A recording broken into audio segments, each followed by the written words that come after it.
திராவிட கட்சிகளுடைய அமைதியை சீர்குலைக்கணும். அப்ப நம்ம இது தேர்தல் நேரம்.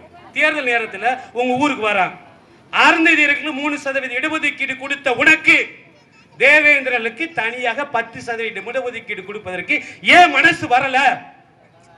இங்க இருக்கிற எல்லா சமூகங்களுக்குமே நீங்க என்னன்னா இங்க ஒரு தவறான ஒரு புரிதல் இருக்கு. தேவேந்திர குல வேளாளர்கள் எஸ்சி அட்டவணையிலிருந்து வெளியே போயிட்டா அவங்களுக்கு இடஒதுக்கீடு இருக்குமா இருக்காதோ அப்படிலாம் இல்லைங்க. இங்க தமிழ்நாட்டில் இருக்கின்ற அந்த சாதிய அடுக்கில் கீழே இருக்கிற அருந்ததியிலிருந்து சாதிய அடுக்கில் மேலா இருக்கின்ற பார்ப்பாளர்கள் வரை அனைத்து சமூகங்களுக்குமே இங்க இடஒதுக்கீடு இருக்குங்க.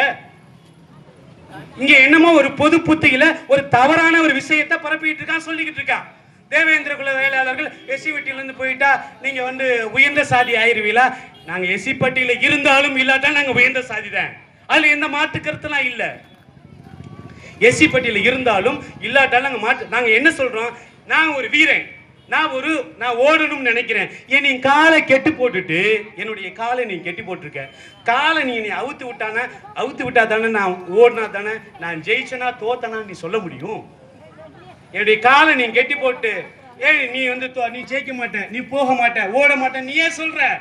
என்னுடைய காலில் நீ போட்டிருக்கின்ற அடிமை விலங்கை எஸ்சி என்ற விடங்கை நீ விட, அதுல இருந்து எங்களை விடுதலை பண்ணு. நாங்க ஓடுறோம், ஓட்டத்துல சிரமம் இருக்கத்தான் செய்யுதோம். 2 நேரம் குகையில கீழே கூட விழுந்து நாங்க எந்திரிச்சு மறுபடியும் நாங்க ஜெயிச்சிருவோம். அதுக்காகத்தான் நாங்க போராடிக்கிட்டு இருக்கோம். தேவேந்திர குல வேளாளர்களில் ஒரு சில சகோதரர்கள் புரிதல் இல்லாம, சரியான புரிதல் இல்லாம எஸ்சி பட்டியலிருந்து போயிட்டா அப்படி ஆயிருமோ இப்படி ஆயிருமோ.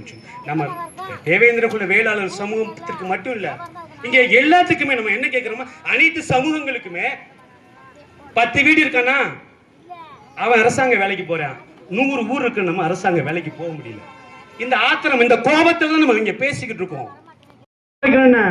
திராவிட கட்சிகளுடைய அமைதியை சீர்குலைக்கணும். அப்ப நம்ம இது தேர்தல் நேரம். தேர்தல் நேரத்தில் உங்க ஊருக்கு வரா அருந்ததியருக்கு 3% இடஒதுக்கீடு கொடுத்த உனக்கு தேவேந்திரனுக்கு தனியாக 10% இடஒதுக்கீடு கொடுப்பதற்கு ஏன் மனசு வரல?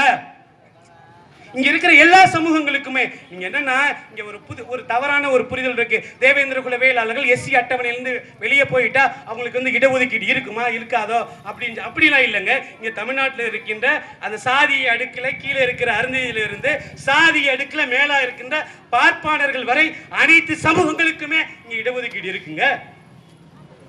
இங்க என்னமோ ஒரு பொது புத்தியில ஒரு தவறான ஒரு விஷயத்தை பரப்பிட்டு இருக்கான், சொல்லிக்கிட்டு இருக்கான். தேவேந்திர குல வேளாளர்கள் எஸ்சி பட்டியலிருந்து போயிட்டா நீங்க உயர்ந்த சாதி ஆயிருவீங்களா? நாங்க எஸ்சி பட்டியல இருந்தாலும் இல்லாட்டா நாங்க உயர்ந்த சாதி தான். அதுல எந்த மாற்று கருத்துலாம் இல்ல.